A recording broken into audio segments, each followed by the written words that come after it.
আসসালামু আলাইকুম। বাংলাদেশ এবং পশ্চিমবঙ্গে আবারও করোনা ভাইরাসের সংক্রমণ বাড়তে শুরু করেছে। সাম্প্রতিক রিপোর্ট অনুযায়ী আক্রান্তের সংখ্যা দিন দিন ঊর্ধ্বমুখী হচ্ছে। বিশেষজ্ঞরা সতর্ক করেছেন, এই সময়ে স্বাস্থ্যবিধি মানা এবং সচেতনতা বাড়ানো অত্যন্ত জরুরি।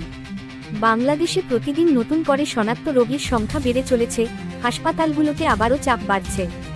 একই সঙ্গে পশ্চিমবঙ্গেও সংক্রমণের হার উদ্বেগজনক হারে বৃদ্ধি পাচ্ছে।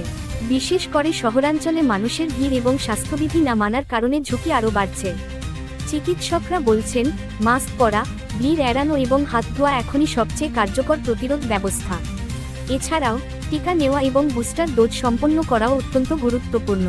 সবশেষে, করোনা এখনও শেষ হয়নি, তাই সবাইকে সচেতন হতে হবে, স্বাস্থ্যবিধি মানতে হবে এবং নিজের সঙ্গে পরিবারের সুরক্ষায় দায়িত্বশীল ভূমিকা রাখতে হবে।